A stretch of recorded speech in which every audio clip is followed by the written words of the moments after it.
नमस्कार. जाऊ कवितेच्या गावा या सत्राअंतर्गत आज आपण कवयित्री पद्मा गोळे यांनी लिहिलेली चाफ्याच्या झाडा ही मराठी साहित्यातील अत्यंत प्रसिद्ध आणि भावूक कविता आहे. या नितांत सुंदर कवितेत एकेकाळी ठरलेल्या प्रेमाचा विरह आणि चाफ्याच्या झाडाशी साधलेला संवाद अतिशय सुंदर आणि भावूक पद्धतीने मांडलेला आहे.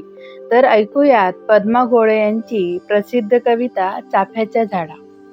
चाफ्याच्या झाडा का बरं आलास आज स्वप्नात? तेव्हाच तर आपलं नव्हतं का ठरलं, दुःख नाही उरलं आता मनात. पानांचा हिरवा, फुलांचा पांढरा, रंग तुझा रंगतोय माझ्या मनात. केसात राखडी पण पायात फुगडी, मी अशीच वाढते दिवसा महिन्यात.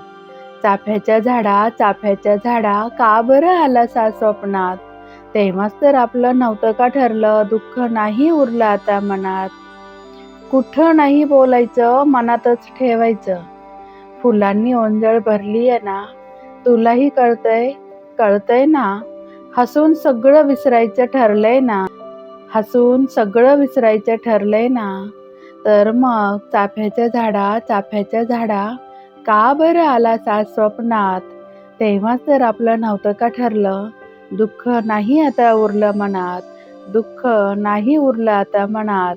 अशी ही स्त्री केंद्रित, स्त्रीच्या भावभावनांवरती आधारित आणि आपलं दुःख हलकं करण्याचा प्रयत्न स्त्री करीत असते याचं सुंदर चित्रण आणि विवेचन ह्या कवितेमध्ये आहे.